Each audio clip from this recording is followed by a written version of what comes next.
नमस्कार दोस्तों, good evening.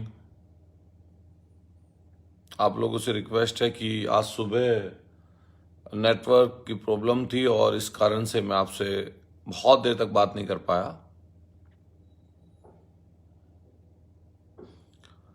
आज सुबह ही हम लोग लखनऊ से निकले और इलाहाबाद के बराबर में जो कौशाम्बी जिला है, गौतम बुद्ध की जगह है और महात्मा गौतम बुद्ध की जगह है, और उस कौशाम्बी में सिराथू में आज हम लोग सुबह आए और उसके बारे में मैं आपसे कुछ चर्चा करना चाहता था। और साथ साथ जो कल चौथे चरण का चुनाव होने जा रहा है, जो बहुत महत्वपूर्ण है, उसके बारे में भी हम लोग आपसे चर्चा करना चाहते हैं। और मैं आप सब लोगों से रिक्वेस्ट करूंगा, आप लोग जुड़ें और इस महत्वपूर्ण चर्चा का हिस्सा बनिए और एक दूसरे तक इन बातों को पहुंचाइए। अलग अलग तरीके की बहुत सारी वीडियोस आ रही हैं टीवी चैनलों की, और उनके बोलने का तरीका, दूसरे राज्यों की न्यूज़, दूसरे राज्यों से प्रभावित करने वाली चीज़ें अपने स्टेट में दिखाई जा रही हैं। आज मैं जिस चीज़ के लिए सबसे महत्वपूर्ण सुबह लाइव पर आना चाहता था, आया था, और सिग्नल्स ना होने की वजह से मैं पूरी बात आपके सामने नहीं रख पाया। तो मैं बात कहना चाहता था फेक वीडियोस की, फेक न्यूज़ चैनलों पर न्यूज़ की, जो न्यूज़ चैनलों पर चलती हैं इलेक्ट्रॉनिक मीडिया पर, और साथ साथ अपने कुछ समाचार पत्रों की, जो हमारी इस हिंदी पट्टी में, जो पूरे उत्तर भारत में और खास तौर से उत्तर प्रदेश के प्रत्येक जिले में जो अखबार पहुंचते हैं प्रमुखता से। मैंने आज जैसे ही सुबह एक अखबार खोला, उसके पहले पेज पर, पूरे के पूरे पेज पर भारतीय जनता पार्टी का एड था। उस पर एडवर्टाइजमेंट था जिसमें भाजपा का प्रचार था। जब दूसरा पेज खोला, उसके भी पहला सामने का पृष्ठ, उस पे न्यूज 18 पर जो अमित शाह जी का इंटरव्यू होने वाला है, उन्हीं अमित शाह जी का इंटरव्यू जिन्होंने अभी कुछ दिन पहले 12वीं पास करके इंटर करने पर आपको लैपटॉप देने की बात की है। जिन्हें 12वीं और इंटर के बारे में नहीं पता, वो उनके इंटरव्यू की खबर इंटरव्यू देखने के लिए दैनिक जागरण के पहले पेज पर, पूरे के पूरे पेज पर विज्ञापन छपा हुआ था कि इंटरव्यू देखिए अमित शाह जी का। अब आप सोच के देखिए, कई न्यूज़पेपर तो आपके भाजपा के मुखपत्र बन गए हैं, जिनमें उनको पूर्व मुख्यमंत्री और भावी मुख्यमंत्री, जो इकलौते ऐसे व्यक्ति हैं जिनके सामने देश के प्रधानमंत्री, देश के गृह मंत्री, देश के रक्षा मंत्री, सारे संसाधन, प्रदेशों के मुख्यमंत्री, पूरी उनकी कैबिनेट, सारे उद्योगपति, हर कोई सिर्फ अखिलेश यादव जी को मिटाने के लिए, खपाने के लिए, पीछे छोड़ने के लिए। लेकिन ये भी देख कर देखिए, इनकी भाषा कब बदली है।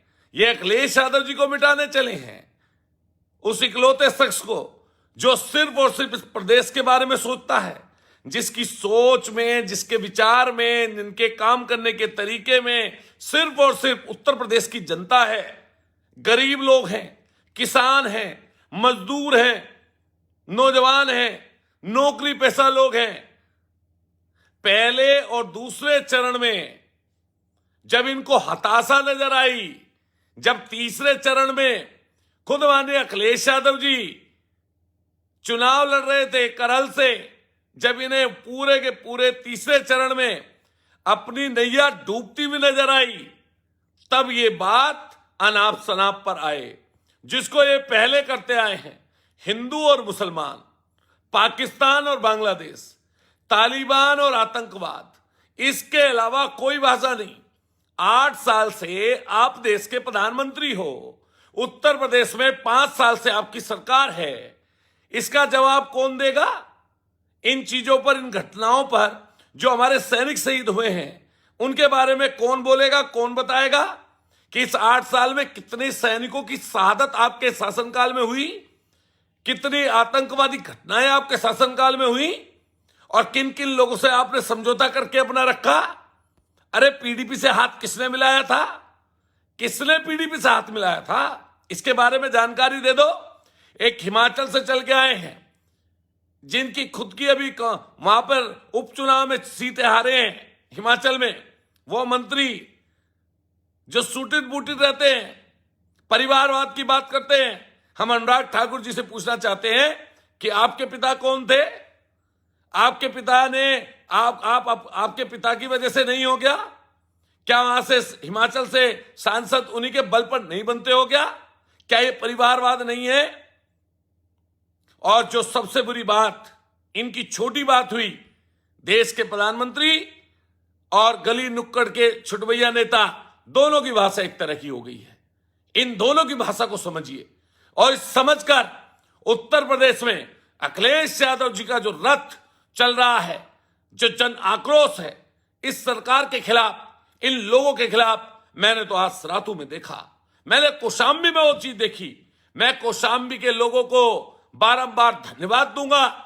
जो स्टूल मंत्री, माननीय अखिलेश यादव जी ने ठीक कहा, जो स्टूल मंत्री हैं, जो भ्रष्टाचार में संलिप्त हैं, जो आचार संहिता लगने वाले दिन भी ठेके बांट रहे थे, कमीशन खाकर, माल खाकर। मुझे तो यही आकर पता चला उनके उत्पीड़न का। उनका बेटा, उनका भाई, उनका भतीजा, उनके दलाल पिट्ठू सारे जगह घूम घूम कर जनता का शोषण किए हैं। और आज ऐसी हालत है सिरातू में कि ये 1000 करोड़ के होने के बाद भी जनता के बीच में नहीं जा पा रहे, क्योंकि जनता का विरोध झेलना पड़ रहा है।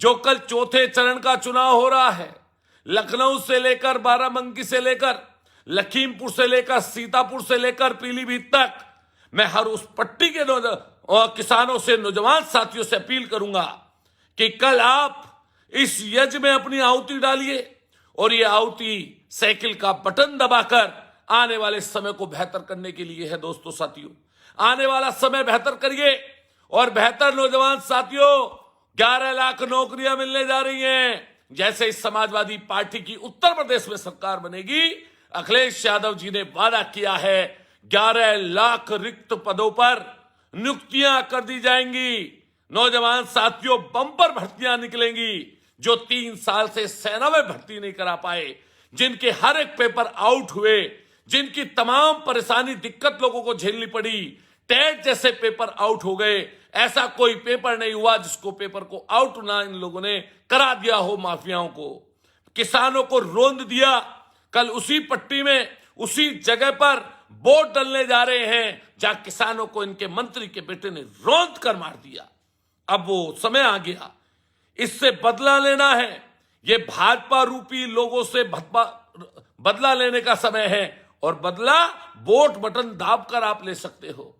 इस साइकिल की सोच रखने वाले लोगों और साथ साथ जो ऐसे भी लोग हैं जो असमंजस में हैं, वो समझ लें पेंशन का मुद्दा कितना बड़ा था। 2004 के बाद जब इस भारतीय जनता पार्टी ने इतने लाखों लाख कर्मचारियों की पेंशन को खत्म कर दिया, तब एक नेता, सिर्फ एक नेता, ऐसे यशस्वी भावी मुख्यमंत्री अखिलेश यादव जी ने अपने मन में आपकी 30 को रखते हुए सारे कर्मचारी साथियों से कहना चाहता हूं, सबसे कहा कि जो 2004 से पहले पेंशन की सुविधा लोगों को मिलती थी, वही पेंशन की सुविधा देने का काम हम लोग करेंगे। जितने भी किसान आंदोलन में हताहत हुए, इन्होंने किसी को दर्जा शहीद का नहीं दिया, लेकिन जनता ने उनको शहीद माना। उनके परिवार का सम्मान और 25-25 लाख की धनराशि उनके घर तक पहुंचाने का काम समाजवादी पार्टी के लोग करेंगे।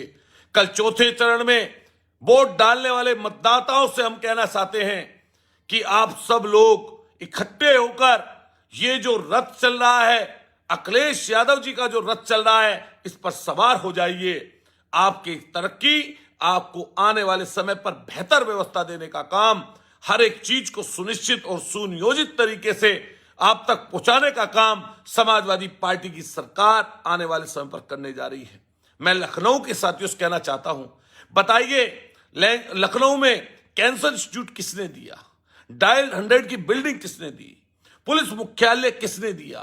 पूरा का पूरा रोड जो पूरे लखनऊ के बाईपास के रूप में है, वो पूरे के पूरे रोड पर जो किसी ने विकास करने का काम किया, लखनऊ को चमकाने का काम किया, लखनऊ में काम करने का काम किया, पूरे उत्तर प्रदेश को आगे बढ़ाने का काम किया, तो माननीय अखिलेश यादव जी ने किया। हम तो 27 तारीख वाले चुनाव के लिए आए हैं सरातू की जनता के बीच, और जिस तरह से जोश और खरोश था, अखिलेश यादव जी की हर बात पर जनता दीवानी थी।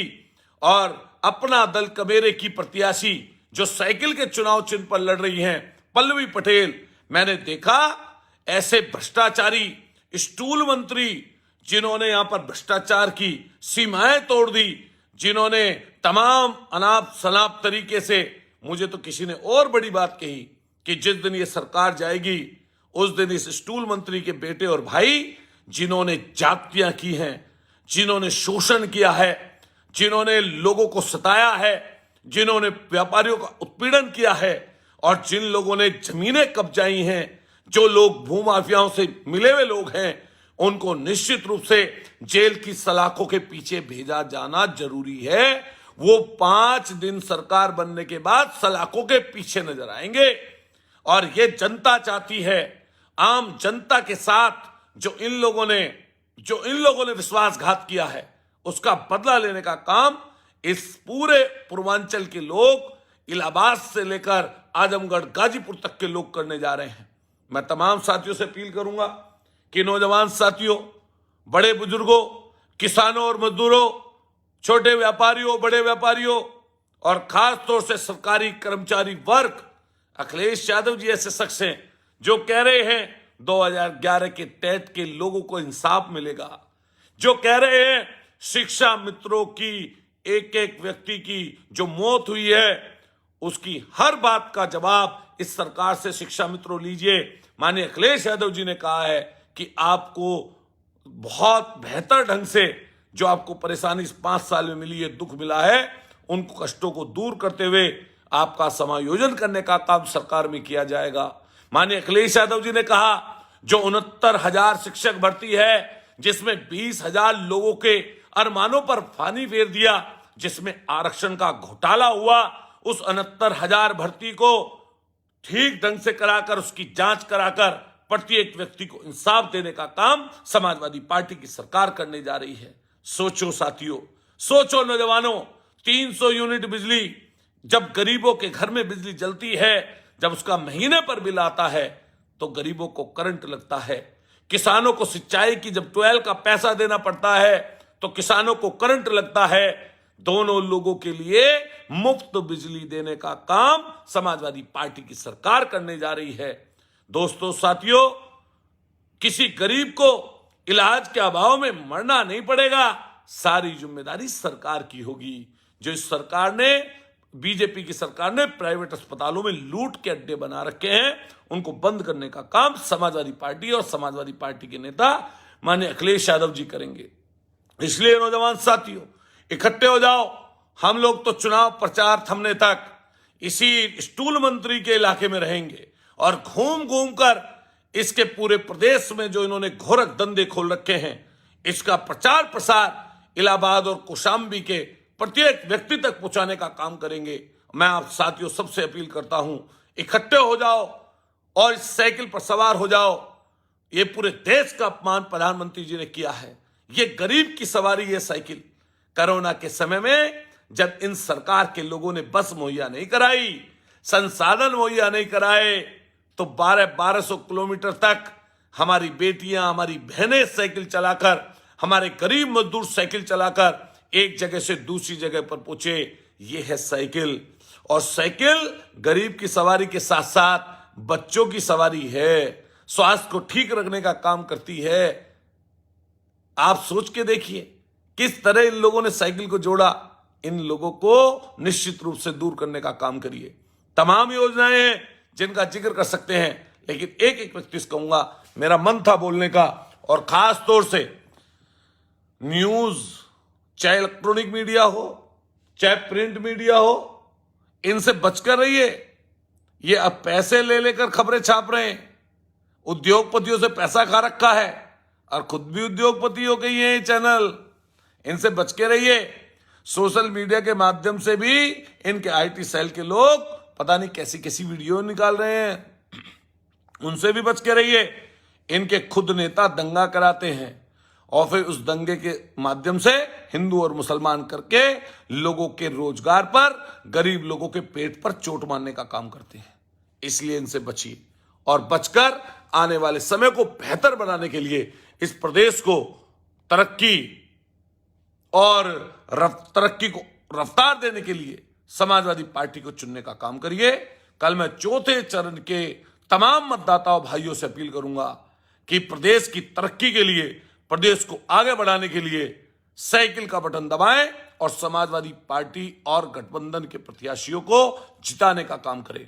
हमें पूरी उम्मीद है कि आप प्रत्येक व्यक्ति आने वाले प्रदेश को, सुनहरे उत्तर प्रदेश को, जो माननीय अखिलेश यादव जी के नेतृत्व में आगे बढ़ने वाला, उसको आगे बढ़ेंगे, उस सपने को लेकर आगे बढ़ेंगे जिसमें उत्तर प्रदेश तरक्की कर रहा हो।